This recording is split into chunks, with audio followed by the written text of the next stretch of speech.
Dieu qui a tellement aimé l'homme qu'il a créé à son image, il faut alors le sauver.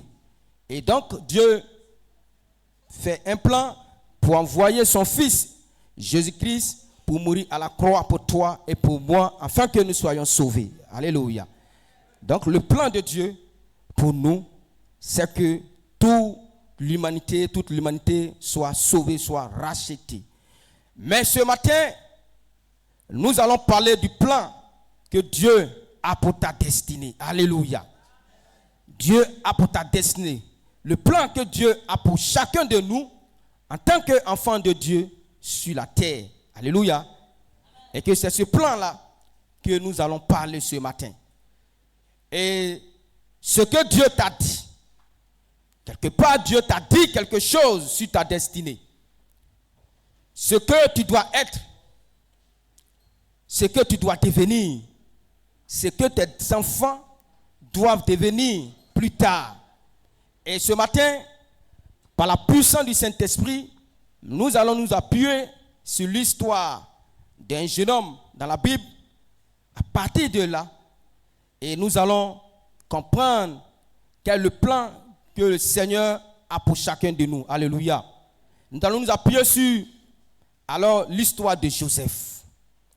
Nous allons nous appuyer sur son histoire et nous allons voir comment le plan de Dieu a été accompli, a été exaucé sur sa vie, et nous allons en tirer quelques leçons. Alléluia. Si tu es dans la joie, acclame le Seigneur. Et donc, c'est ce que nous allons voir tout à l'heure. Comment le plan de Dieu a été accompli sur sa vie, la vie de Joseph. Et nous allons en tirer quelques leçons. Et nous allons prendre nos Bibles dans le livre de Genèse, le chapitre 37. Nous allons lire à partir du verset 1er jusqu'au verset 10. Je vais lire la parole de Dieu avec respect et considération. Genèse chapitre 37, le verset 1er au verset 10. Jacob habita dans le pays de Canaan, où son père avait séjourné. Voici la prospérité de Jacob. Joseph, âgé de 17 ans. Retenez bien 17 ans. Joseph, âgé de 17 ans, faisait paître le petit bétail avec ses frères. Tout jeune garçon, il était auprès des fils de Bila et des fils de Zilpa, femme de son père. Or, Joseph rapportait à leur père leurs mauvais propos. Le verset 3, Israël aimait Joseph plus que ses autres fils, parce qu'il l'avait eu dans sa vieillesse et lui avait fait une tunique multicolore. Ses frères virent que leur père l'aimait plus que tous, ils le prirent en haine. Ils ne pouvaient lui parler avec amitié. Joseph fit un rêve, le rapporta à ses frères, qui le haïrent encore davantage. Verset 6, il leur dit, écoutez donc ce rêve que j'ai fait. Nous nous trouvions au milieu des champs alliés des gerbes, et voilà que votre gerbe se dressa. Voilà que ma gerbe, autant pour moi, se dressa et se tint debout, et que vos gerbes l'entouraient et se prosternaient devant elle. Ses frères lui disent, est-ce que tu prétends régner sur nous, à moins que tu ne le prétend être notre maître et il le haït encore davantage à cause de ses rêves et à cause de ses paroles. Le verset 9.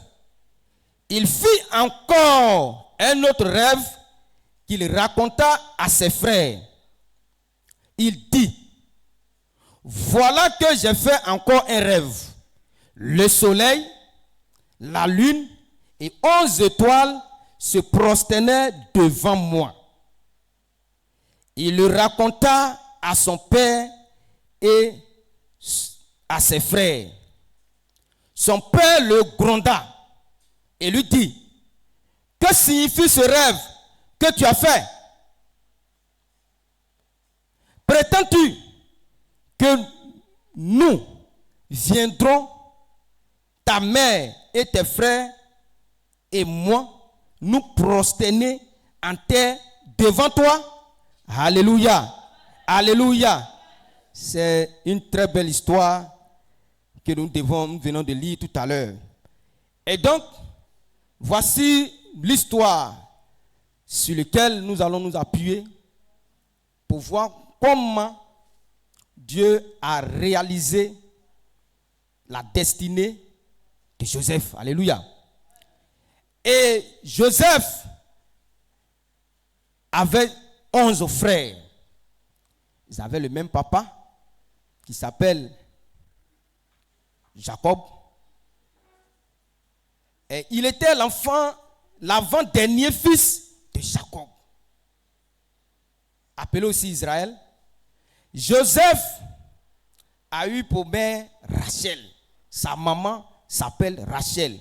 Joseph, lui, ils sont deux. Il y a lui et son petit frère Benjamin. Leur maman s'appelle Rachel. Il était le plus aimé de ses frères. Il était plus aimé que ses frères. Car son père l'avait eu dans sa vieillesse. Quand il est devenu vieux, c'est là qu'il a eu Joseph. C'est là qu'il va faire Joseph. Et Rachel aussi était la femme qu'il aimait. Et donc, c'était évident, pour lui, c'est normal qu'il apporte plus d'affection à ce jeune homme qui venait de naître que les autres. Dieu va accorder une grâce particulière à cet enfant. Dieu va lui montrer beaucoup de rêves. Joseph va faire beaucoup de rêves. Mais à cause de ses rêves, il sera haï par ses frères. Et non à cause de ça seulement. Parce que aussi, son père avait plus d'attention et leur père avait plus d'attention pour leur petit frère. Et encore, les rêves vont venir encore s'ajouter. Ces rêves qu'il faisait montraient qu'il allait devenir dans le temps au-dessus de ses frères.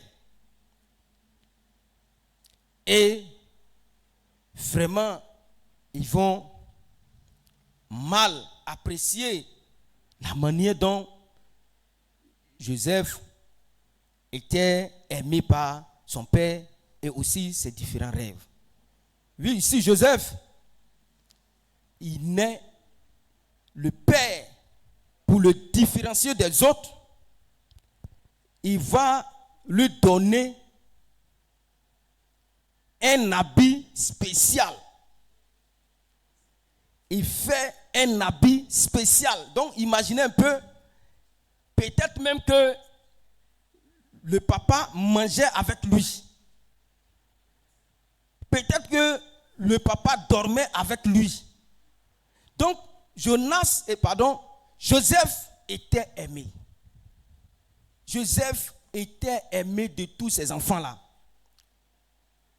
Pour lui, on fait un habit spécial. Dès qu'on arrive, on sait que lui là, il est à part. Au moment où peut-être les autres n'ont pas assez d'habits, lui, on lui fait un habit spécial avec plusieurs couleurs. Donc, quand ses frères voient ça, ça leur fait mal. Donc, imaginez aussi Joseph dans le village, son malin qu'il va faire. Peut-être que même quand il est avec ses frères là, il dit que non, papa là, il ne vous aime pas, c'est moi il l'aime.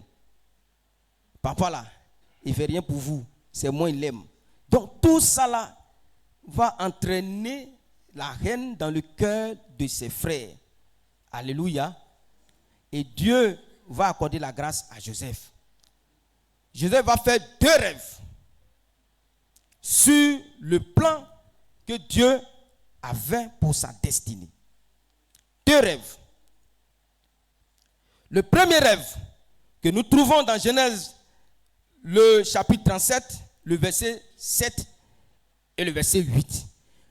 Nous nous trouvions au milieu des champs alliés des gerbes. Et voilà que ma gerbe se dressa et se tint debout, et que vos gerbes entouraient et se prosternaient contre elle. Et ses frères lui disent, est-ce que tu prétends régner sur nous, à moins que tu ne prétends être notre maître? Et il le haït encore davantage à cause de ses rêves et à cause de ses propos. Le premier rêve que Joseph va faire, alors, il fait un rêve où Dieu lui montre que voici le rêve. Et Joseph va réunir ses frères, puis il leur dit que dans un songe, voici ce que Dieu m'a montré. Dieu m'a montré qu'on est dans un champ, en train de travailler. On est en train de lier les gerbes. Les gerbes, on peut aussi appeler les blés. Ils sont en train de lier. Et pour moi, là, est debout plus que pour vous. Vous m'avez entouré. Votre gerbe là a entouré pour moi et vous prosternez. Quand il a dit ça, ça va énerver encore ses frères. Toi, non seulement, papa t'aime plus que nous, et toi, c'est toi qui fais rêve encore. Voici ce que Dieu te montre.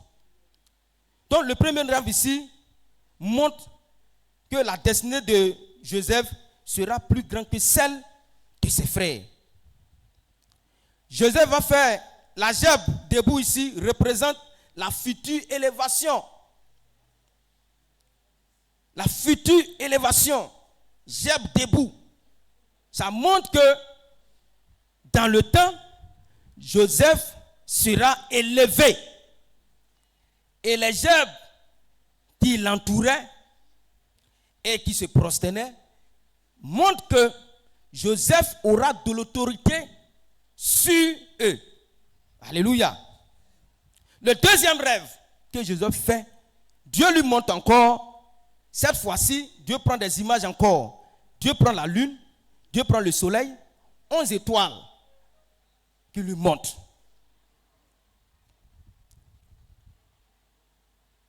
Ici, l'étoile représente le père, le papa.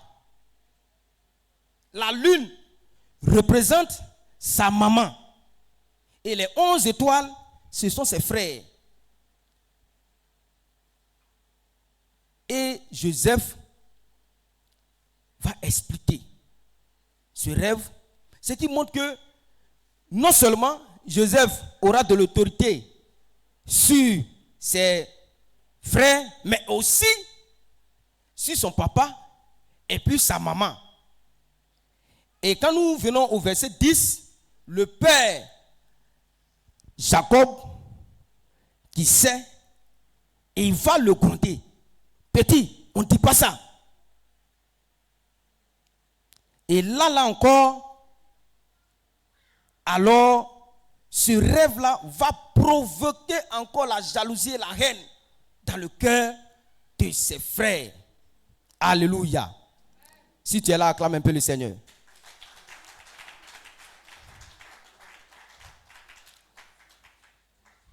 Ce rêve qui montre cette fois-ci, ce n'est pas eux seulement, mais papa et puis maman sont concernés.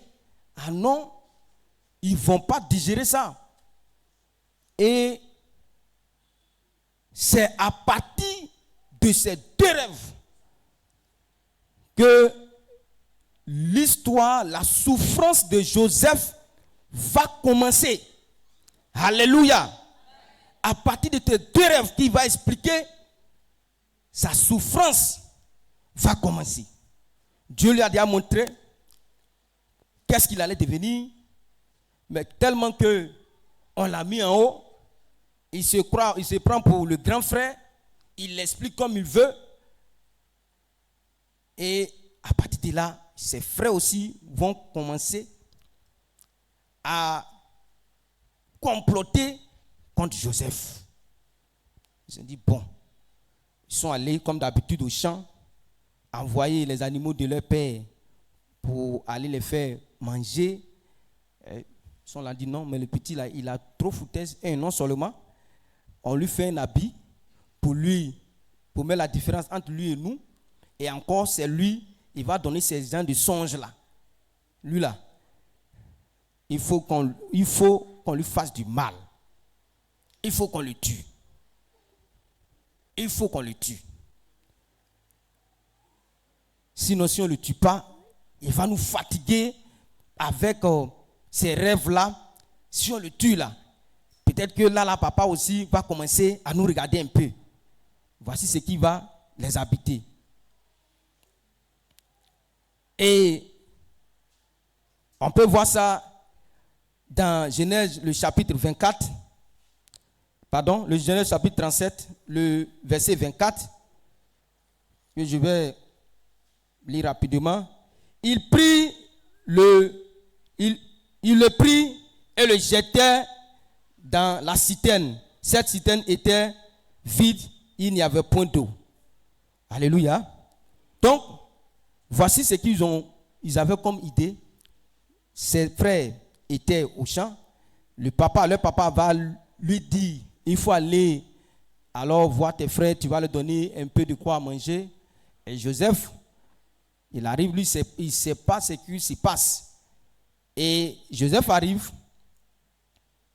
Dès qu'il a commencé à venir, ils vont commencer à comploter. On n'a qu'à le tuer, on n'a qu'à faire ceci. Et le plus grand va dire non. Si on le tue, ce n'est pas bon. D'autres disent non, il faut qu'on le tue. Ils vont l'attraper. Non, on va le tuer. Donc, afin de tuer là, ils ont enlevé dans leur esprit. Et ils vont prendre Joseph et ils vont le jeter dans un puits ou bien une citerne. On met Joseph dedans là-bas. On le déshabille, son habit joli, qu'ils ont payé cher là. Ils enlèvent ça. Ils disent voilà, il est nu, il est là-bas. Et maintenant, ils disent que, ça là, on fait comment? Parce que si on retourne au village et que papa nous demande, on va dire quoi? Ils vont se mettre ensemble, trouver une idée. Bon, on va tuer un animal et on va mettre son habit là-dedans.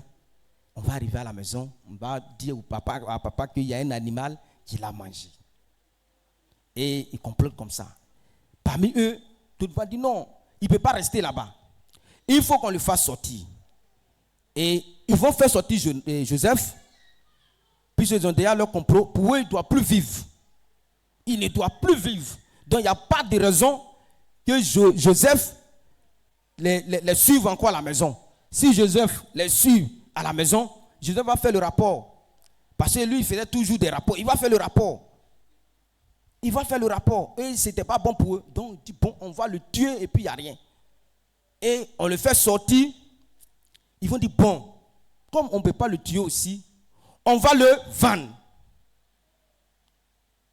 Donc, les deux songes de Joseph est en train de lui créer tous les problèmes. Il a expliqué, il est en train de voir toutes les souffrances. Son habit qu'il aime tant, on enlève sur lui, on le met dans un trou, on le fait sortir, on dit bon, on te vend. Ils vont le vendre aux Ismaélites. Ils vont le vendre. Alors, on vend Joseph à un prix, 20 cycles d'argent, je crois bien, on le vend. Joseph n'a que 17 ans. Il n'est même pas encore à l'âge de la maturité. On le vend, un jeune homme. Et puis, allez, ils prennent l'habit qu'ils ont trempé dans le sang. Ils arrivent à la maison. Ils ont dit, ah papa, voici la situation. Hein. Le père vraiment était dans tous ses états. Il va pleurer, fait tout. Ceux-mêmes qui sont là, ces enfants-là aussi font semblant de pleurer, le consolent, tout et tout. Joseph est vendu aux gens qui sont en train de passer, les Ismaélites, qui partaient en Égypte. À leur tour, ils vont aussi vendre encore Joseph à Potiphar, un officier de Pharaon. Alléluia. C'est à partir de là que l'histoire de Joseph va commencer encore, va commencer véritablement. Étant chez Potiphar, on le vend, il est hors de ses parents, hors de son papa. Papa qui le prenait comme œuf, sa maman, peut-être qu'il le lavait jusqu'à cet âge-là, il lavait encore ses habits. Joseph est éloigné de ses 2 parents et ses 11 frères. Il est à l'étranger. Il n'a jamais voyagé. Il arrive là-bas en tant qu'un esclave. Potiphar l'achète aussi pour que Joseph travaille pour lui. Et Joseph étant là-bas, la Bible déclare que quand Joseph est rentré dans la maison de Potiphar, écoute très bien, quand Joseph est rentré dans la maison de Potiphar, la Bible dit que tout ce que Potiphar faisait avait du succès. Il faut dire Amen. Pourquoi? Parce que Dieu était avec Joseph.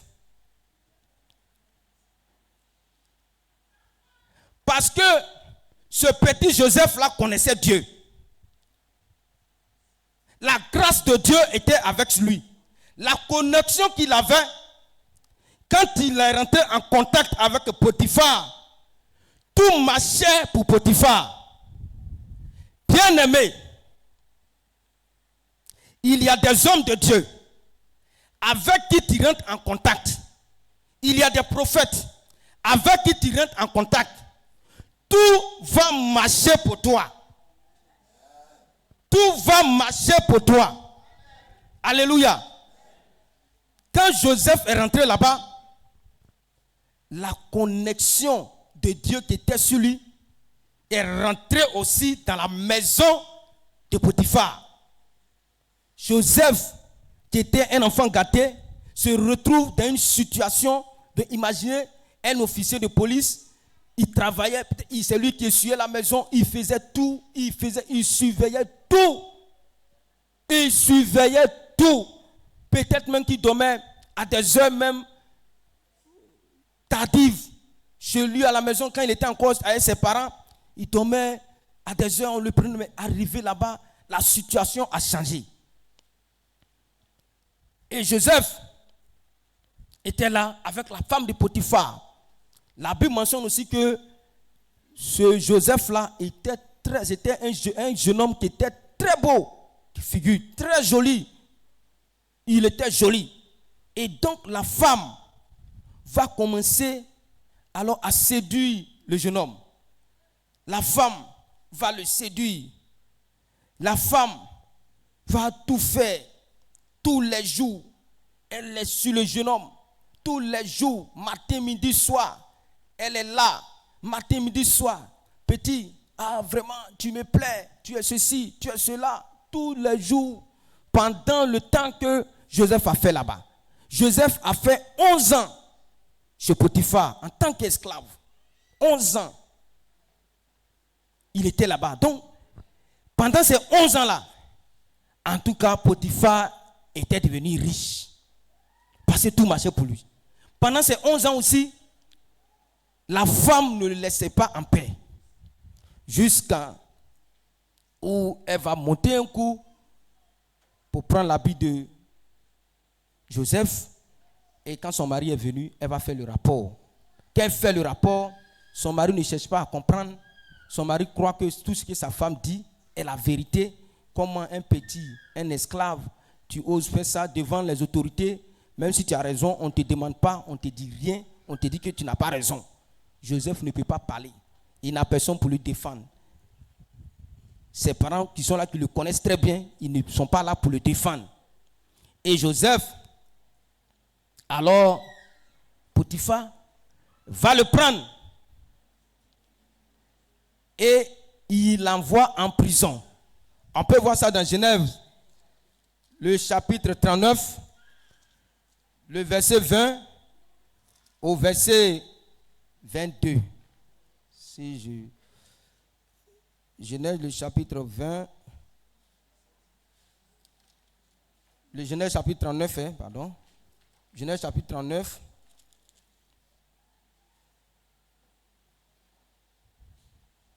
Voilà, verset 20. Le maître de Joseph fut enflammé de colère et le fit mettre en prison à l'endroit où les prisonniers du roi étaient enfermés. Vous voyez la grâce de Dieu qui est sur Joseph. On met sur Joseph, on le met en prison, mais on le met en prison là où les prisonniers du roi sont là-bas. C'est là-bas qu'on met Joseph. À l'endroit où les prisonniers du roi étaient enfermés, Joseph restait là en prison. L'Éternel fut avec Joseph et il étendit sur lui sa bienveillance. Il lui fit obtenir faveur du chef de la prison. Alléluia. Alléluia. Joseph, on met sur lui, on l'amène en prison. Là-bas, encore, la faveur de Dieu est sur lui. Il devient encore chef des prisonniers. Alléluia. Gloire à Jésus. Est-ce que tu peux acclamer cette parole-là? Oui, nous sommes beaucoup comme ça. Malgré que nous sommes en prison, mais nous sommes des chefs là-bas. Parce que la grâce de Dieu est sur nous. Lorsque la grâce de Dieu est sur toi, même si spirituellement tu es en prison, mais tu es chef là-bas. Tu es élevé là-bas.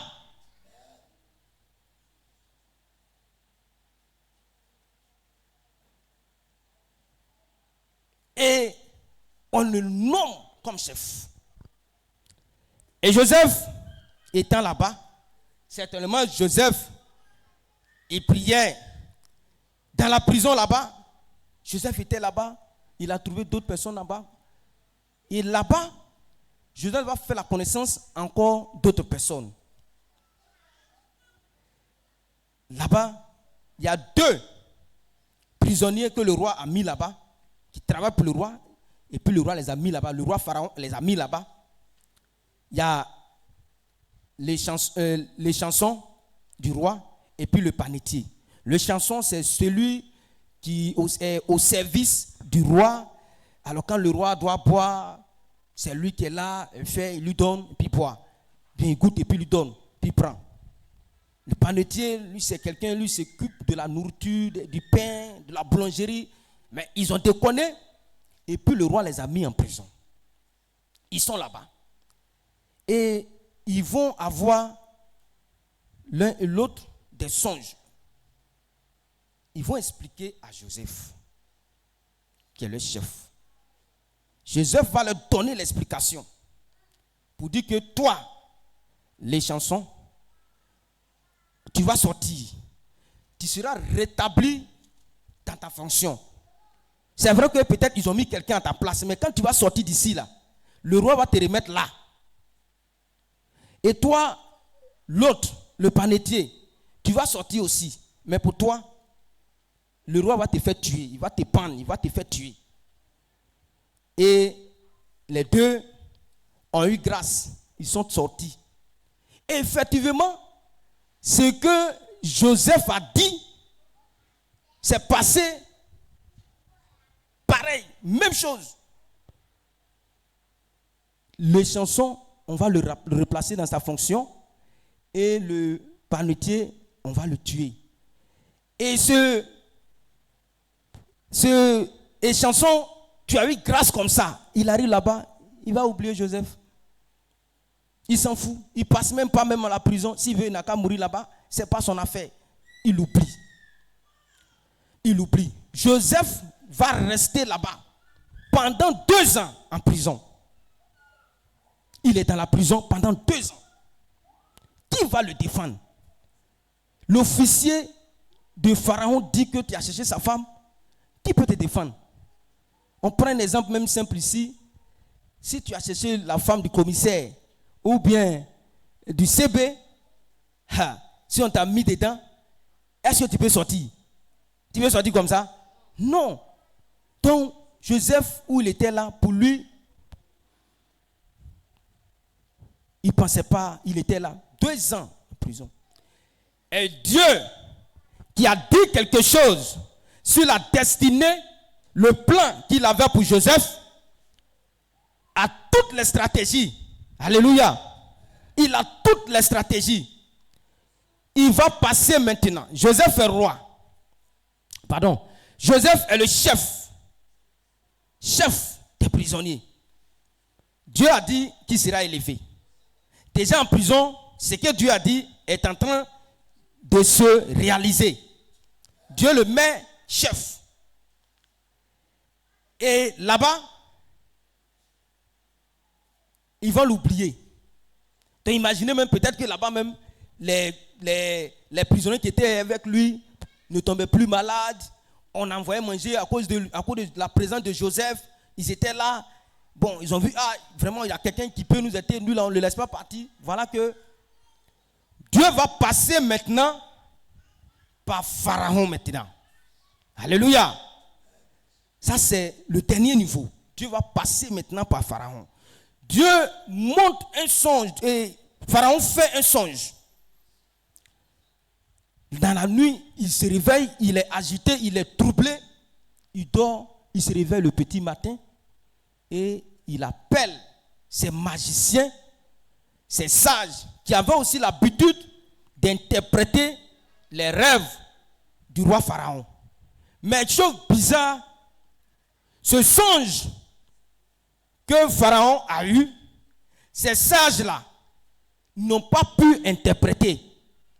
Ces magiciens-là n'ont pas pu dire quelque chose. Et Pharaon était dans tous ses états. Et voilà maintenant que celui-là, le chanson qui était sorti de prison, va se rappeler. On peut voir ça et dans le même livre de Genèse 41, le verset 9 au verset 10. Je vais lire rapidement. Alors, le grand échantillon prit la parole et dit au Pharaon: je vais rappeler aujourd'hui le souvenir de ma faute. Le Pharaon était indigné contre ses serviteurs. Il était fâché parce qu'ils ont fait quelque chose. Et il m'avait fait mettre aux arrêts dans la maison du chef des gardes, ainsi que le grand panetier.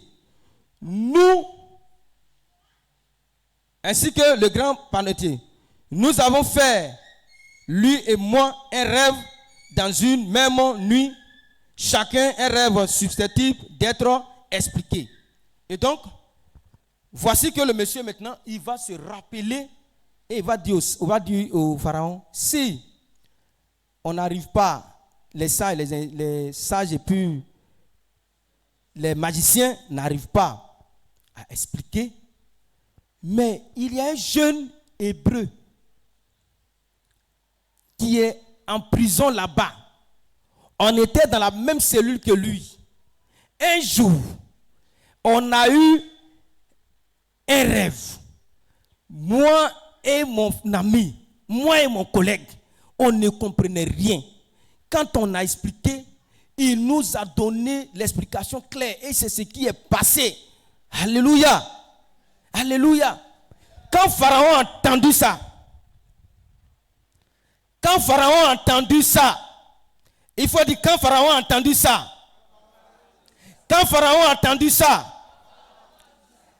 il a dit, allez me chercher ce jeune homme-là. Alléluia. C'est comme ça que Dieu va envoyer les gens aller te chercher dans la prison. Alléluia. Dieu va envoyer les anges aller te chercher dans la prison où tu te trouves. Parce que il est temps que le plan qu'il a pour toi s'accomplisse. Alléluia. Dieu va envoyer.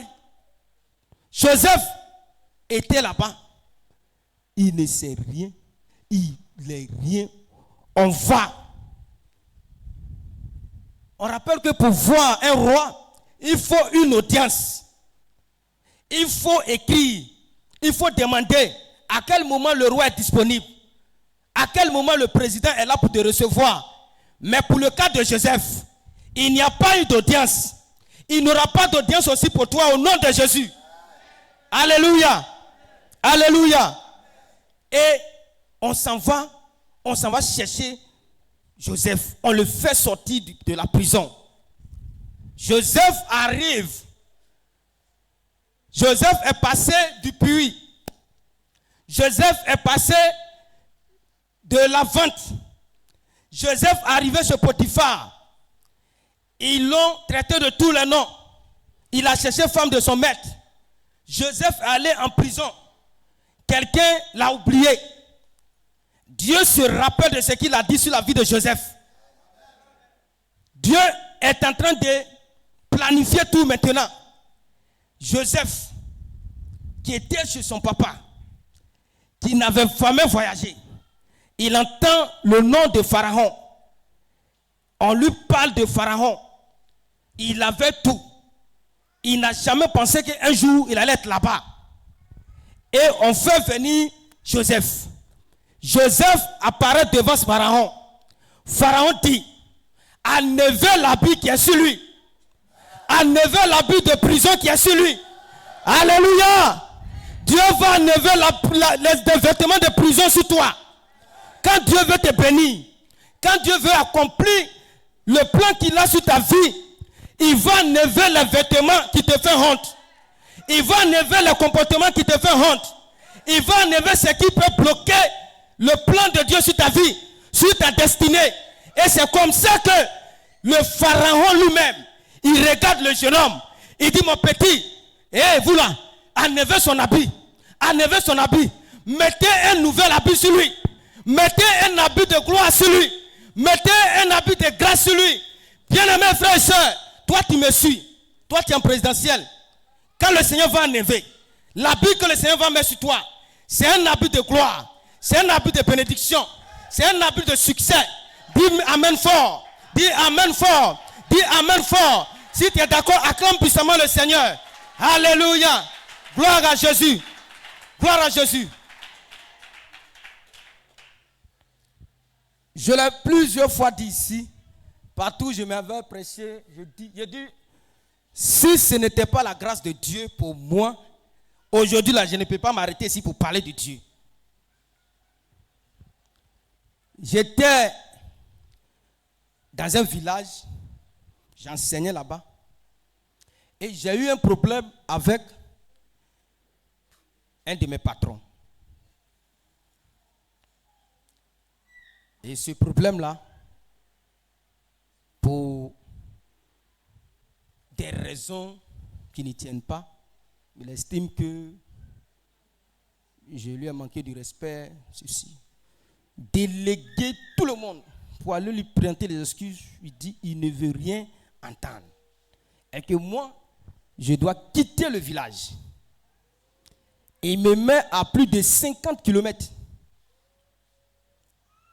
Mes enfants sont là, ils peuvent témoigner.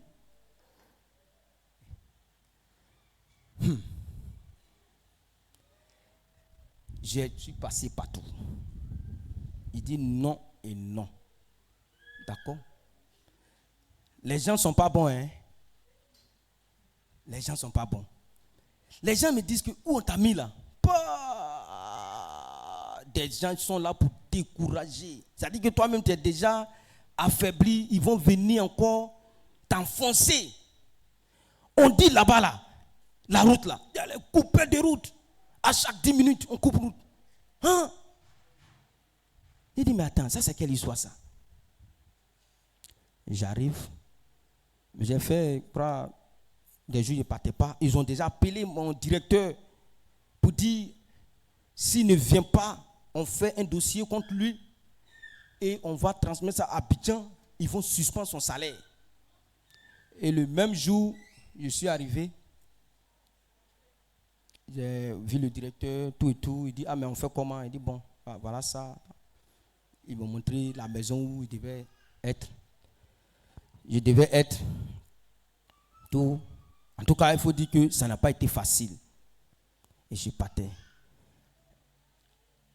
Quand j'ai pu digérer un peu ce moment-là, j'ai dit au Seigneur, Seigneur, voici une décision. Je n'ai rien fait. Des gens ont pris une décision contre moi. Là où aussi je m'en vais.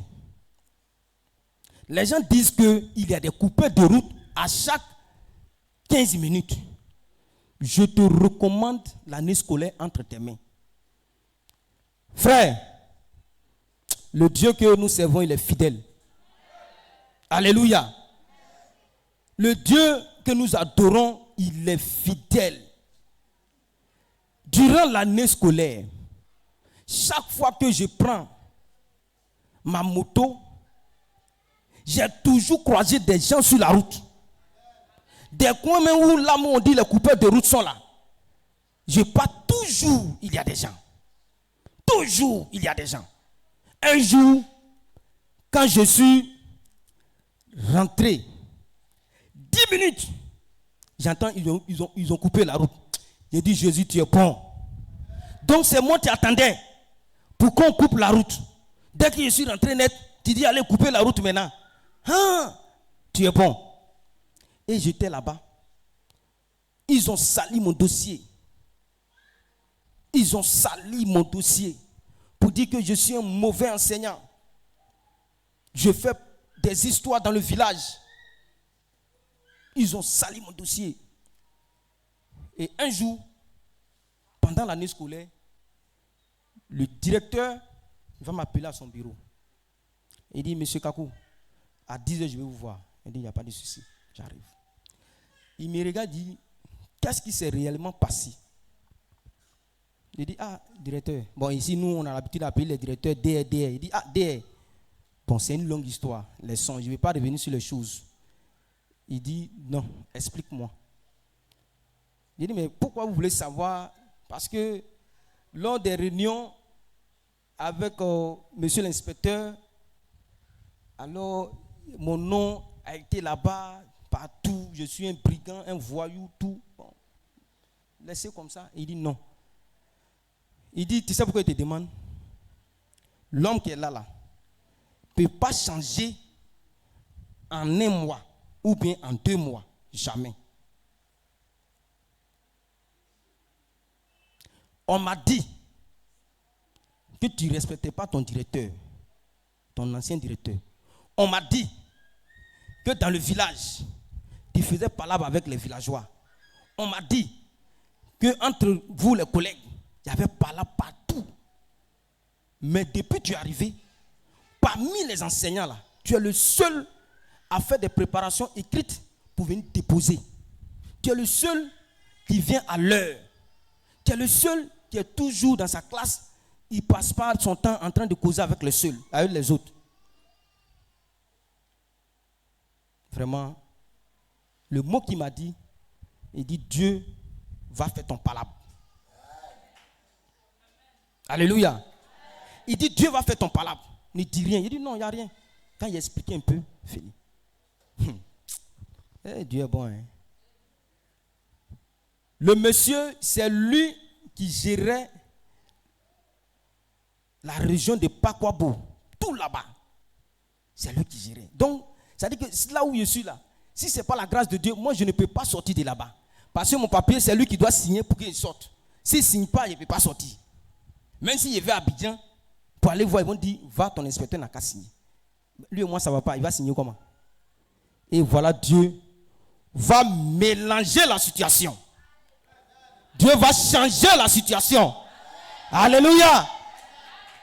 Dieu va mélanger comme ça. Une décision qui t'habite pour venir, pour dire, bon, à partir de cet instant-là, monsieur l'inspecteur, toute la zone de Pakwapo n'est plus pour toi. Parce qu'en son temps, il gérait les 2 inspections, 1 et 3. Donc, ce n'est plus pour toi. On envoie une nouvelle personne, maintenant, qui doit prendre toute cette zone-là. Alléluia. Moi, je suis à Kangue Sankro. Je ne sais rien. Mon ami m'appelle. Il dit, ah, il y a une bonne nouvelle. Hein? Il dit, quelle est cette bonne nouvelle-là? Il faut m'expliquer. Ah, mon frère, il faut chercher à rentrer en contact rapidement avec le conseiller principal d'inspection pour que je change ta décision pour quitter là-bas. Il dit, mais je ne peux pas. Il dit, non, ils ont pris l'endroit où tu te trouves dans la main de celui-là même qui t'a créé le problème. Va vite. Et je me le vois, j'explique tout. Il a dit, bon d'accord, ok, tu veux être où? Il me demande, tu veux être où? Il dit, je vais être sur la voie ici. Il dit, tu connais Bozi? Elle dit, oui. Il dit, bon, malheureusement, là-bas, il n'y a pas de place. Mais je vais t'envoyer derrière, vers la plateforme. Il dit, ah non, j'ai ma femme qui était enceinte, tout ça. Il dit, non, il dit, bon, d'accord, ok, je t'envoie à Yo. Et c'est comme ça que je me suis retrouvé ici. Alléluia.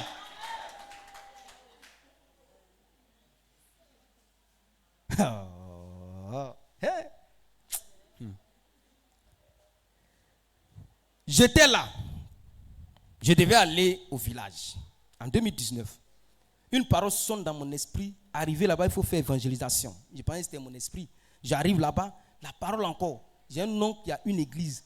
Je me le vois. Il dit, tonton, voici quelque chose qui revient toujours dans mon esprit. Il dit, si c'est Dieu qui t'a dit, on va jeûner et tu vas faire. 3 jours de jeûne, fini, il dit, bon, il faut faire.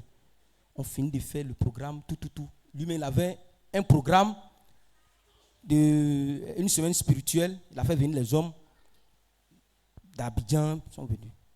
Il y a un homme de Dieu, je ne le connais pas, je ne l'ai jamais vu. À vrai dire, je ne l'ai jamais vu.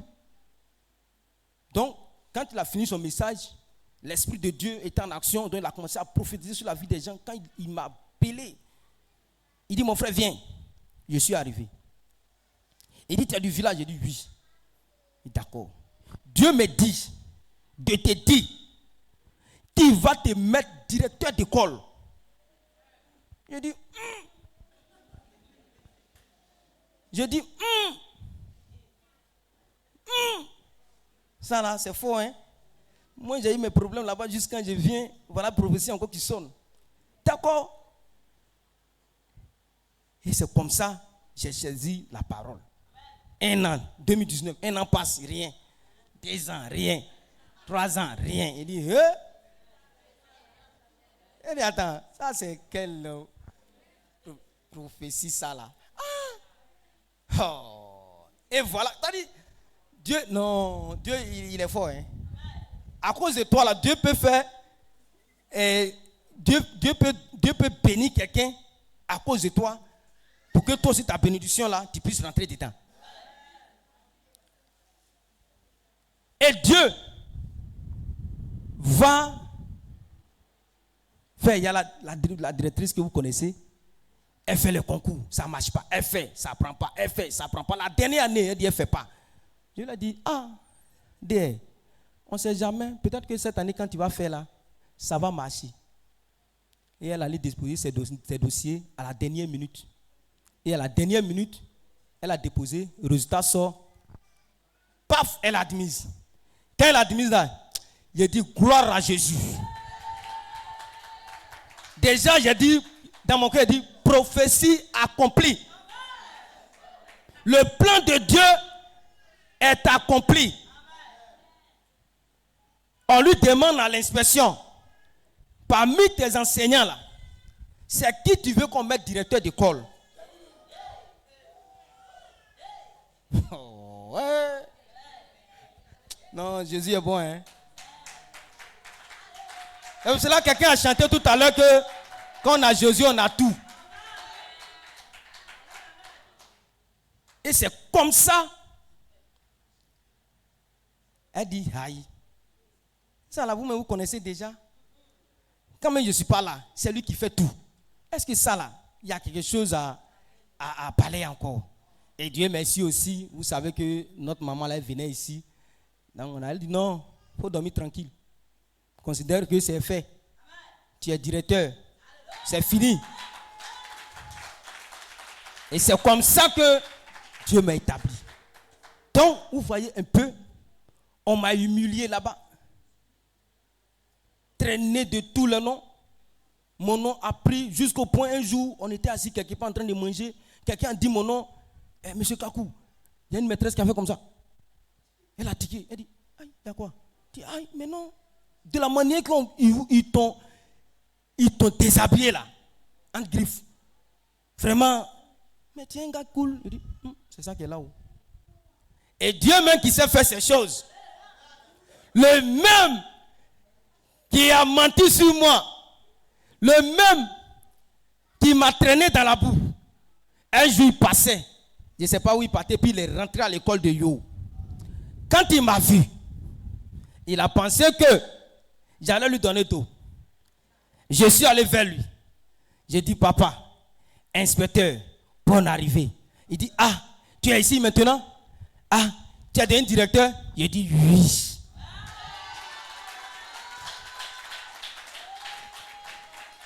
Il a dit, ah, félicitations. Et il a continué sa route. Il a donné des conseils. Paf, il est parti. Alléluia. Donc, on revient sur notre sujet ici. Pharaon appelle le petit, il arrive devant. Pharaon va, ils vont le déshabiller, enlever l'habit de prison sur sa vie, tout. On va le réhabiller. Donc, imagine quelqu'un qui est au palais. Ce jour-là, tout ce qu'il n'a pas mangé là, c'est ça qu'ils vont lui donner. Parce qu'il rentre là-bas en tant que prince, en tant que quelqu'un, vraiment, c'est pas n'importe qui. Il rentre là où Pharaon est assis. Il est assis à côté de Pharaon. C'est que Pharaon va manger là. Joseph aussi va manger même chose. Pharaon va lui demander, mon petit, ça va? Dans la prison, est-ce que les gens ne t'ont pas fatigué là-bas? Donc il faut dire la vérité. Hein. Si dit là, on va les faire. Non, peut-être, hein, j'imagine comme ça. Non, il n'y a rien. Non, il n'y a rien. Non, papa, il faut les laisser. Laisse-les. Dis non. Ah, voici le problème que j'ai. Et la Bible dit que Joseph va expliquer le rêve que Pharaon a eu, où personne ne peut expliquer. Quand Dieu veut bénir les gens là, il n'y a pas quelqu'un qui peut l'arrêter. Et Dieu va alors rentrer en contact avec le petit, il va expliquer. Et tout ce qu'il va expliquer, tout cela va arriver. Il dit, bon, 7 ans, il aura la nourriture en abondance. 7 autres années, il aura la sécheresse. Ça sera difficile. Dans les autres pays, il n'aura rien. Mais chez toi ici, là, il y aura. Pourquoi? Parce que Joseph était là-bas. La présence de Joseph faisait que Dieu ne pouvait pas fermer le ciel sur ce peuple-là. Alléluia. Ta présence dans un coin là va faire que même quand ça ne va pas, mais ça va aller parce que tu es là-bas. Et Joseph il a expliqué ce qu'il a expliqué là. Tout est arrivé, tout propre. Ah non, Pharaon dit non, ce petit-là, il ne doit pas le laisser partir. Il ne va plus retourner là-bas. Il va le mettre à côté. Il va prendre, pour lui-même, il ne prend pas même décret même. Il le nomme automatiquement. Il dit maintenant, pas dit de maintenant, tu es le premier ministre.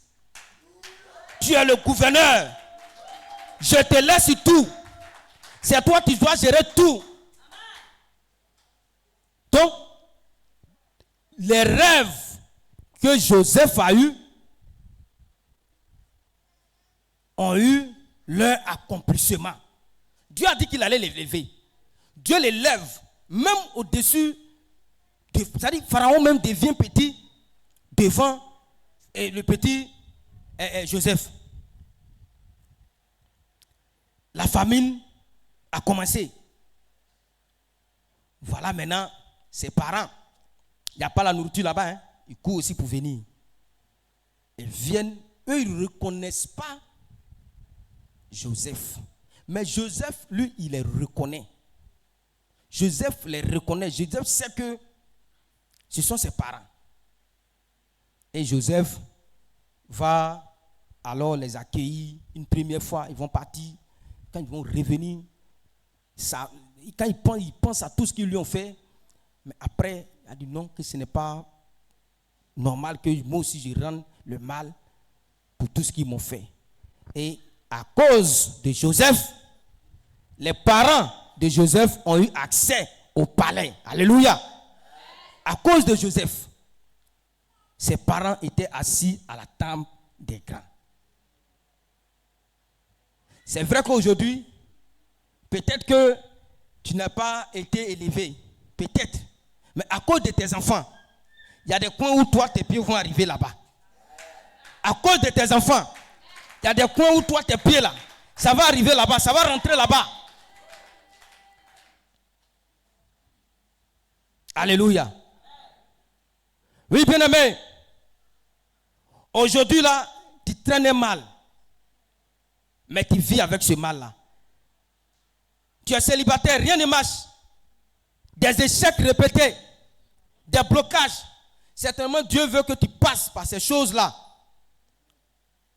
C'est un moment difficile comme Joseph pour aussi rentrer dans le plan que Dieu a su ta destinée. Alléluia.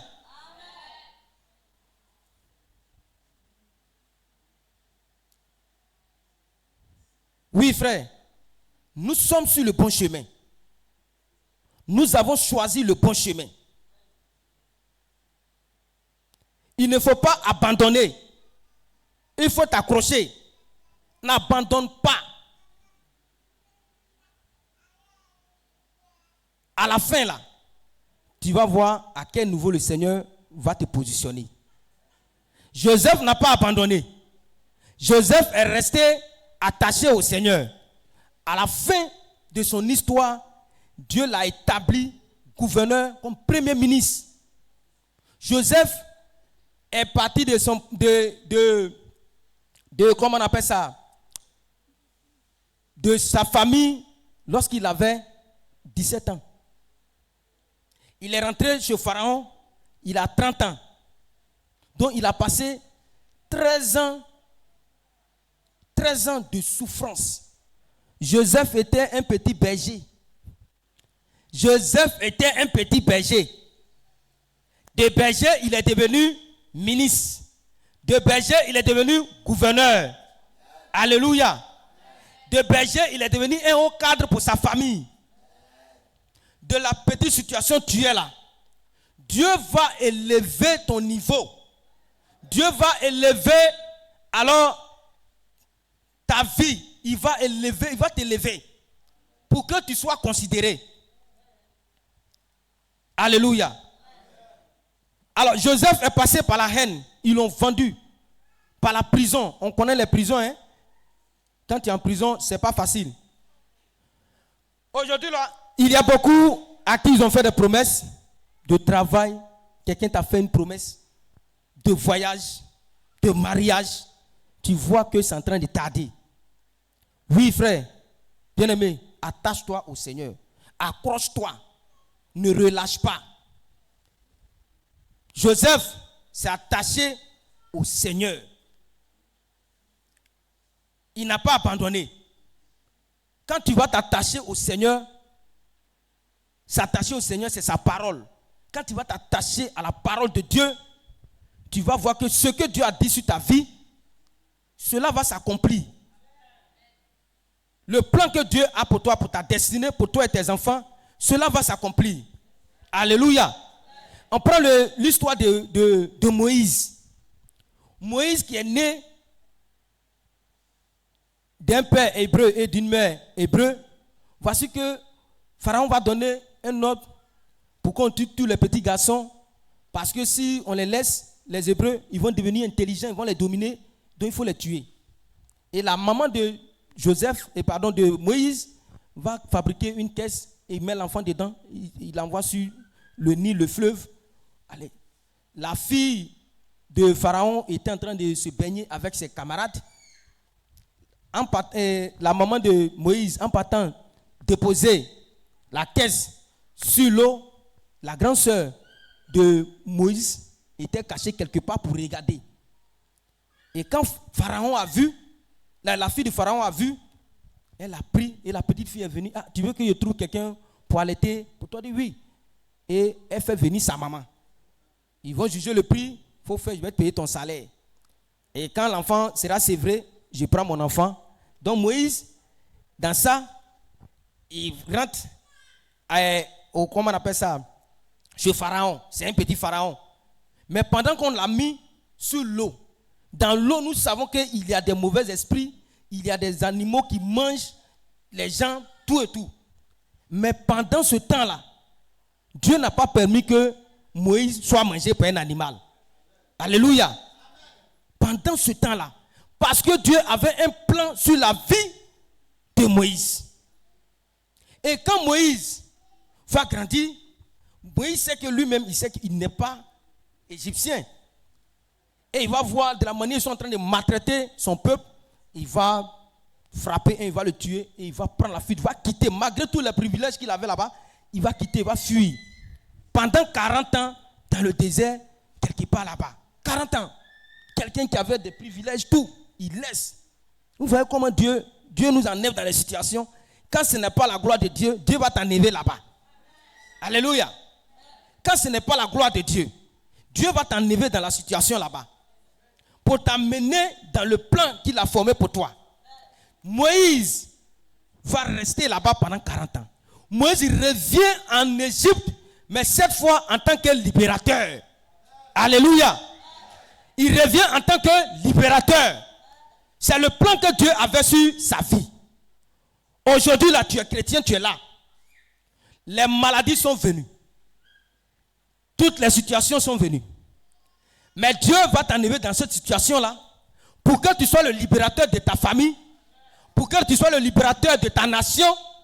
Il y a des gens, Dieu les prend en tant que prophète pour qu'ils soient alors le libérateur de leur pays.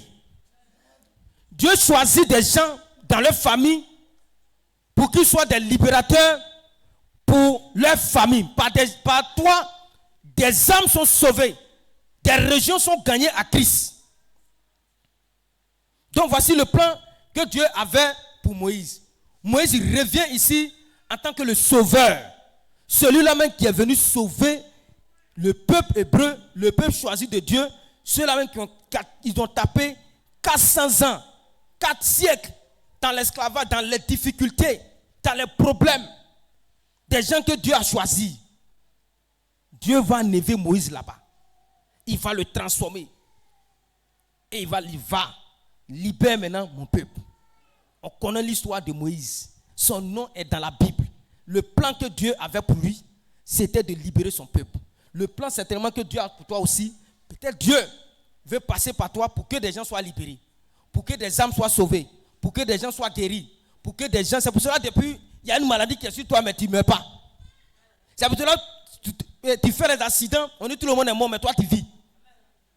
Parce que Dieu a un plan sur ta destinée. Le plan que Dieu a sur ta destinée, peut-être que c'est pour libérer quelqu'un. Peut-être que c'est pour guérir quelqu'un. Peut-être qu'il y a trop de choses. Alléluia. Amen. Gloire à Jésus. Alors, donc aujourd'hui, nous les chrétiens, on fait des schémas. Dieu dit des choses. On fait des schémas dans nos têtes. Comment on doit passer, comment je dois souffrir pour rentrer dans ma destinée. Non, ce n'est pas des schémas. On n'imagine pas. Joseph, quand Dieu lui a dit là, lui ne savait pas comment ça allait se passer. C'est ça, non? Est-ce qu'il savait qu'il allait passer par ses frères, ils vont le mettre ici? Il ne savait rien. Donc quand Dieu déclare une parole de grâce, un plan sur ta vie, lui-même, c'est lui seul qui sait comment il va passer pour que ce plan-là soit réalisé, s'accomplisse. Et nous, on ne doit pas faire de ces calculs. Non, si je passe ici, si je viens ici. Non, non, non. Quand tu fais comme ça, tu n'es plus dans le plan de Dieu. Moïse même est clair. On l'a pris, on l'a mis là-bas. Mais après là, ce n'était pas dans le plan de Dieu. Dieu l'a fait ramener. Donc nous ne devons pas faire des calculs dans notre esprit pour que vraiment on soit alors béni. Alors nous devons avoir le comportement de Joseph. Il faut qu'on ait le comportement de Joseph. Il faut que nous soyons intègres. Intègres. Il faut s'attacher au Seigneur, quelles que soient les difficultés. À distance, Joseph était à distance. En Égypte, là-bas, on ne parle pas de le Dieu d'Israël là-bas. Ils ont leur Dieu qu'ils adorent. Mais la distance n'a pas tué la croyance, la foi de Joseph. Il y a des gens, il y a des chrétiens, comme ils quittent ici aujourd'hui, il arrive peut-être dans une autre ville, comme il n'y a pas ici là-bas, je ne vais pas à l'église. Comme il n'y a pas d'église ici, je ne fais rien. Les dimanches, il est chez lui à la maison. Il ne va pas même pas me dire, il n'y a pas d'église. Mais Joseph, il n'a pas regardé ça. Hein? Il avait déjà cette mentalité de Dieu là dans sa tête. Ils avaient mis ça dans sa tête. Donc partout où il était, la distance n'était pas un frein pour lui. Que la distance ne soit pas un frein pour toi. Partout là où tu vas être, il faut t'attacher au Seigneur. Et tu vas voir sa gloire se réaliser sur ta vie. Alors donc, bien aimé, nous devons mettre notre confiance et notre foi en Dieu. Quelques leçons à retenir sur l'histoire de Joseph. Dieu, on retient que Dieu a une histoire particulière pour chacun de nous. Chacun a son histoire avec Dieu. Ça peut durer. Joseph a fait combien d'années? 13 ans. Toi, tu as fait seulement que 1 an, 2 ans. Tu accuses Dieu déjà.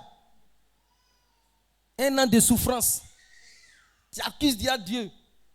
2 mois de souffrance. Tu accuses déjà Dieu. Joseph est passé par la haine, la vente, la prison pour qu'il soit en haut là-bas. Alléluia.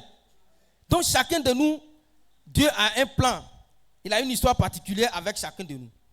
Le deuxième élément, Dieu veut se souvenir, Dieu veut se servir des moments difficiles pour t'élever.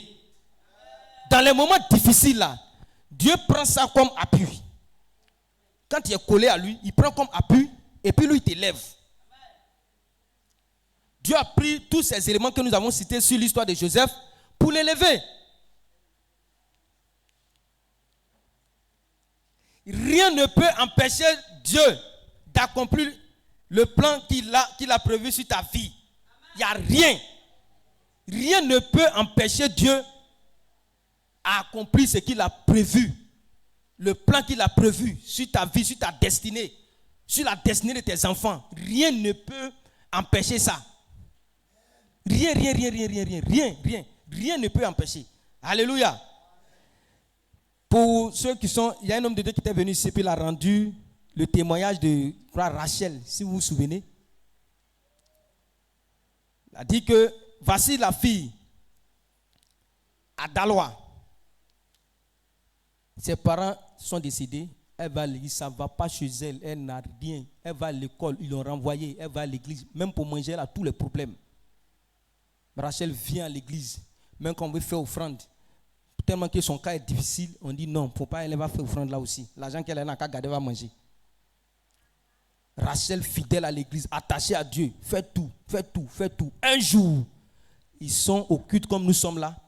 Et dans la adoration, quelque part, une prophétie sonne. Une sœur libère une parole pour Rachel. Dieu dit que Rachel va partir en Europe. Quelqu'un qui, pour manger même c'est dur, va partir en Europe. Rachel est restée là. L'homme de Dieu va l'encourager, va la fortifier. Voilà, comme ça, tout. Et la camarade, Rachel avait une camarade qui était à Abidjan, dans un quartier d'Abidjan, un quartier, bon, précaire. Et il m'a dit, bon, comme tu es ici, tu ne fais rien. Moi, je suis à Abidjan. Allons, on va aller chercher peut-être servante quelque part. Tu vas faire pour mettre l'argent ensemble pour pouvoir payer ta scolarité. Et l'homme de Dieu m'a dit, bon, c'est une très bonne idée. Va prier pour Rachel. Et Rachel s'en va à Abidjan. Rachel reste là-bas. Un jour. Un jour. Il faut dire un jour. Un jour. Un jour. Hey, Jésus est bon, hein? Aïe, aïe, aïe. La soeur de Rachel, là, sa camarade, sa soeur, elle dit, bon, quelqu'un m'a donné rendez-vous. Coco dit deux plateaux, ce qu'on sait. Allons là-bas. Ils prennent les trucs, ils s'en vont. Les deux jeunes filles rentrent dans le magasin dans l'intention de payer quelque chose. Voilà un couple français qui arrive. Ils avaient 2 enfants, 2 petits-enfants qui les suivaient. Dès que les 2 enfants ont vu Rachel, ils ont couru comme ça, aller attraper Rachel. Et ils ont attrapé Rachel. On connaît les blancs, ils ont demandé pardon, non, on tire les enfants sont collés. On les tire, ils sont attachés, ils ne veulent pas laisser Rachel. Donc ils présentent les excuses, tout et tout. Et on dit, bon, madame, vraiment, dans les échanges, ce couple est à la recherche de nounous. On demande à Rachel, voilà, les servantes là. On fait la proposition à Rachel. Les messieurs là, le couple là habite à Abidjan Cocody. Regardez l'histoire de Rachel. Rachel est à Daloa. Rachel arrive à Abidjan. Rachel est dans un quartier précaire. Rachel se rend à Sokosé 2 plateaux pour aller faire des achats. On lui fait la proposition. Rachel, il faut quitter là-bas. Viens maintenant rester à Cocody avec nous, chez les Blancs. Et on fait la proposition à Rachel. Rachel dit, est-ce que ça on peut refuser? Rachel saute sur l'occasion. Rachel va rester avec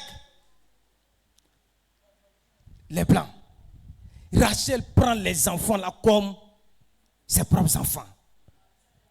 Rachel s'occupe des enfants. Les enfants ont leur chambre, mais ne dorment pas là-bas. Ils viennent dormir avec Rachel. Ils font tout avec Rachel. Rachel les accompagne à l'école. Rachel vient ici avec elle. C'est Rachel qui va prendre manger pour mettre dans leur bouche. Rachel, quand leurs parents sont là, les parents les appellent mais ils ne viennent pas.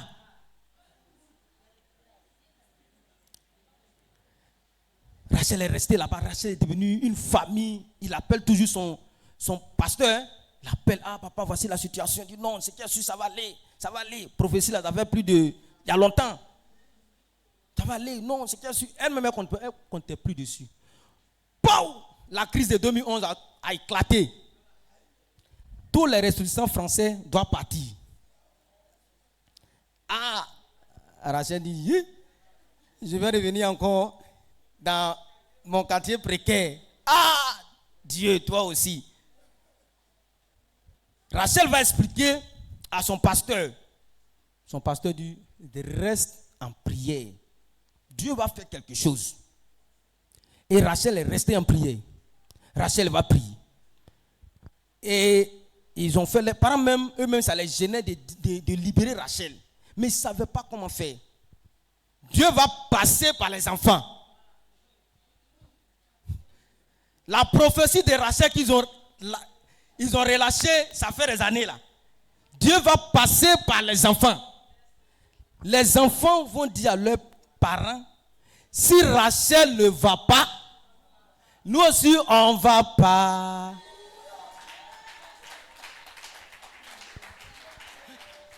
Alléluia. Nous connaissons les blancs, hein? Et ils ils obéissent beaucoup à ces gens de trucs-là. Et bon, on demande à Rachel tes papiers pour faire les premiers documents. Rachel fait venir tout. On fait toutes ces choses. Ah, Rachel appelle son pasteur. Il dit, papa, la prophétie là, c'est en train de venir. Ils ont fait mes papiers. Je dois partir en France. Son pasteur dit, ah bon, je viens tel jour, c'est quand vous partez. Vous partez, elle a donné le jour, je viens pour t'accompagner à l'aéroport. Et c'est comme ça, Rachel s'est retrouvée en France. Alléluia! Alléluia! C'est comme ça, Rachel s'est retrouvée en France pour dire que rien ne peut empêcher le plan que Dieu a pour ta destinée de s'accomplir. Il n'y en a pas. Et Rachel étant là-bas, l'appelle, son français a changé. Elle commence à parler comme les Français. Elle envoie les photos. Elle dit à l'homme de Dieu, envoie-moi ton numéro. Elle balance l'argent dessus seulement. La gloire partout, à l'église, des témoignages. Tous ceux qui étaient découragés. Ils ont vu l'histoire de Rachel. Ils disent non, c'est que nous aussi là, on ne doit plus se décourager. On ne doit plus se décourager. Dieu a quelque chose pour nous. Et c'est comme ça que Dieu est parti. Rachel est parti. Rien n'a pu arrêter le plan de Dieu sur la vie de Rachel. Le plan de Dieu pour nous n'est pas automatiquement acquis. Ce n'est pas en même temps. Pour notre destinée, ce n'est pas en même temps. Ça y est, là, puis on prend, non. Souvent, il faut passer par les combats spirituels. Si Dieu a un plan sur ta vie, là, tu vas passer des combats spirituels parce que le diable aussi ne va pas dormir. Même physiquement, même les gens vont venir t'attaquer aussi. Donc tu vas passer souvent par des difficultés, par des combats. Et puis aussi, il faut le temps. Il faut être patient. Et le dernier élément, alors, soyons constamment en communion avec le Seigneur, par la prière, le jeûne, la méditation de sa parole. Voici ces éléments-là que nous pouvons relever dans l'histoire de Joseph. Joseph, tous ces éléments que j'ai cités là, ça fait partie de l'histoire de Joseph. Et c'est comme ça que Joseph va voir son plan se réaliser. Nous terminons. Alors frères et sœurs, rien ne pourra annuler le plan de Dieu pour toi en restant attaché au Seigneur. Quand tu vas rester attaché au Seigneur, il n'y a pas quelque chose qui va annuler le plan de Dieu sur ta destinée. N'accepte pas que quelqu'un mette le découragement, le désespoir dans ton esprit. Il ne faut pas accepter ça. Quelqu'un va venir, tu vois la situation, quand il vient, quitte là. Tu le chasses. C'est un envoyé du diable.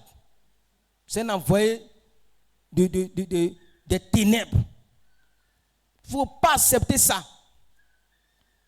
Mets ta confiance en Dieu et il accomplira le plan qu'il a prévu pour toi comme il a fait pour Joseph. Alléluia. Que la parole de Dieu soit bénie. Que sa parole soit bénie. Tiens-toi levé et acclame puissamment le Seigneur. Acclame Jésus, acclame Jésus. Acclame Jésus, acclame Jésus. Acclame-le, acclame-le, acclame-le. Acclame ce Dieu qui a béni Joseph. Acclame le Dieu, ce Dieu qui va te bénir aussi. Ce Dieu qui va faire réaliser ton plan, le plan qu'il a sur ta destinée. Alléluia. Gloire à Jésus. Tu vas prier le Seigneur. Tu vas dire merci Seigneur pour ce message. Merci pour ta parole. Élève la voix et prie le Seigneur au nom de Jésus. Prie le Seigneur, prie le Seigneur. Seigneur, nous te bénissons et nous te rendons grâce. Nous voulons te bénir, te dire infiniment merci pour la grâce et la vie que tu nous accordes. Merci pour ton message. Merci pour tout ce que tu viens de faire. Merci Seigneur parce que tu viens de nous parler, tu viens de nous éclairer. Que ton nom soit béni, que ton nom soit élevé. Merci encore, béni sois-tu au nom de Jésus. Amen. Tu vas prier le Seigneur, tu vas demander pardon à Dieu. car tu as commencé à douter sur ta situation. Tu as commencé à douter sur ce que Dieu t'a dit, sur le songe que Dieu t'a montré, sur ta destinée, sur la destinée de tes enfants, le plan que Dieu a pour toi. Tellement que c'est en train de durer, pour toi, Dieu t'a oublié, tu as commencé à douter, tu as commencé à accuser tu as commencé à accuser le Seigneur. Prie et demande pardon à Dieu au nom de Jésus.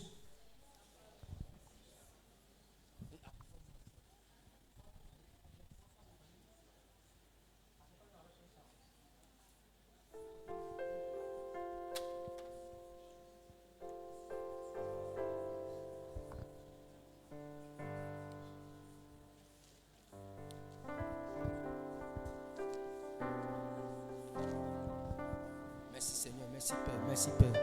Saint-Esprit, sois béni, sois béni. Oh Saint-Esprit, sois béni, Saint-Esprit, sois béni. Saint-Esprit, sois élevé, glorifie ton nom, sois béni Seigneur.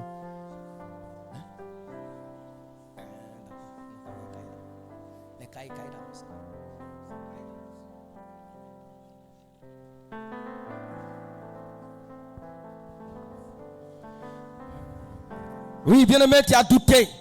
Le Seigneur a relâché une parole sur ta vie, mais tu as douté, tu commences à douter tellement que tu vois, pour toi, le Seigneur t'a oublié, pour toi, le Seigneur, alors, a tourné la page.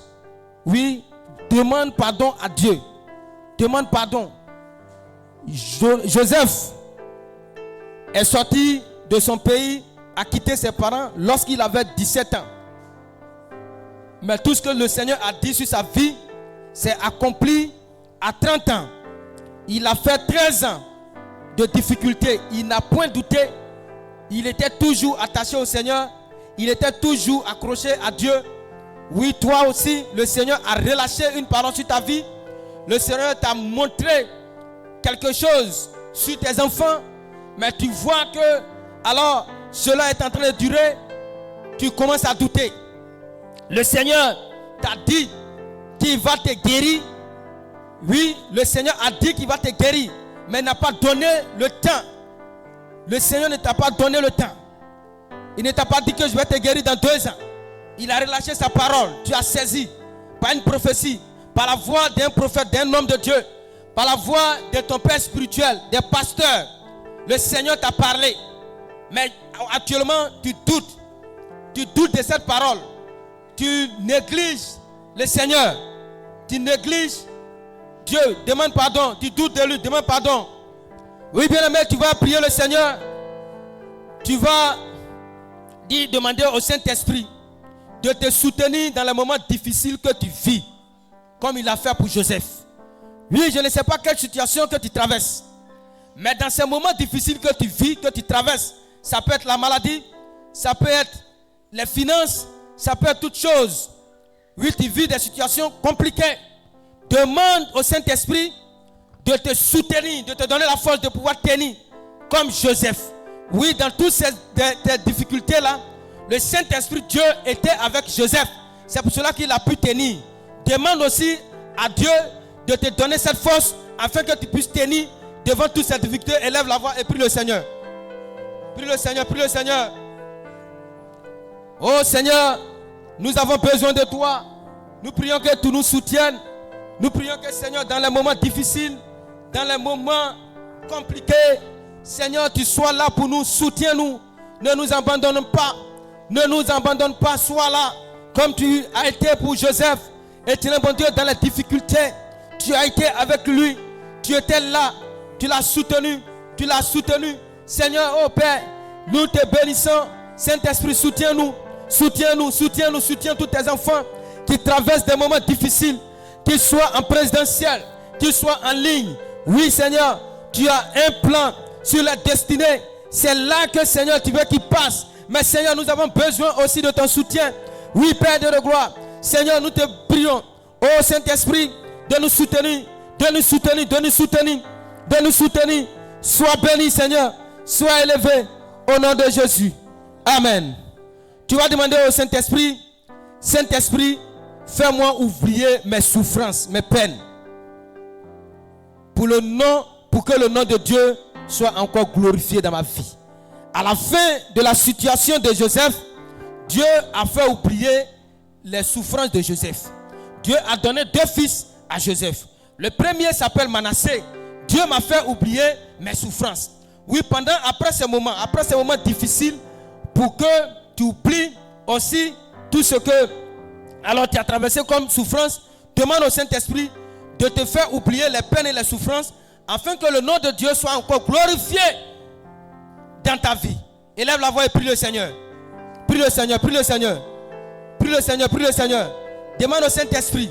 C'est lui qui a fait oublier les peines, les souffrances alors de Joseph. Demande au Saint-Esprit aussi de te faire oublier aussi tes peines et tes souffrances.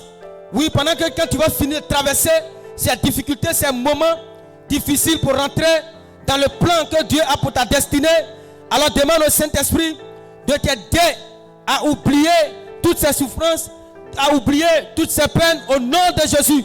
Au nom de Jésus, au nom de Jésus. Oh Père, nous te prions de nous faire oublier. Fais-moi oublier, Seigneur. Oui, Seigneur, toutes ces difficultés, tous ces chemins que tu as traversés, tu as tracés sur mon chemin, sur le chemin de mes frères et sœurs. Seigneur, je prie qu'à la fin, oh Papa, de toutes ces difficultés, Seigneur, tu les fasses oublier. Tu les fasses oublier leurs peines et leurs souffrances. Père, nous te bénissons. Nous t'élevons et nous te glorifions. Sois béni et sois élevé. Que ton nom soit béni. Au nom de Jésus. Amen. Élève la voix et dis merci maintenant à Dieu. Dis-lui merci, dis-lui merci. Dis-lui merci. J'appelle le groupe musical. Le groupe musical, venez donner un chant de victoire. Venez donner un chant. Oui, bien-aimé. Alors prie, dis merci à Dieu. Dis-lui merci. Dis-lui merci. Dis-lui merci parce que tu as la victoire sur tous ces éléments, tous ces moments difficiles. Oui, tu n'es pas loin. Le Seigneur va te visiter. Le Seigneur va te visiter. Le Seigneur va te répondre. Le Seigneur va faire, alors, exaucer, va accomplir ton plan. Le plan qu'il a sur ta destinée, sur la destinée de tes enfants. Allons-y, allons-y, allons-y.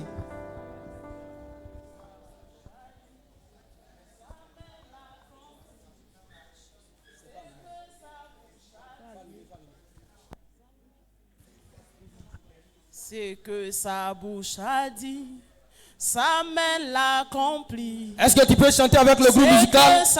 Tiens-toi levé et chante avec le groupe musical. Sa main l'accomplit. C'est que sa bouche a dit, sa main l'accomplit. Oui, c'est la vérité. C'est que sa bouche a dit, sa main l'accomplit. C'est la vérité, frère. Après 15 ans de mariage, il y a une femme chrétienne qui a eu son enfant. Son mari lui disait, laisse-moi consacrer l'enfant au Dieu de mon village. La femme lui disait non. Oui, frère et soeur, le Seigneur va te souvenir de toi. L'enfant malade est mort. Le plan que le Seigneur a sur ta destinée va se réaliser, va s'accomplir. Oui, tu vas passer des moments difficiles, mais le Seigneur va accomplir ça. Le Seigneur va répondre. Le Seigneur veille sur sa parole.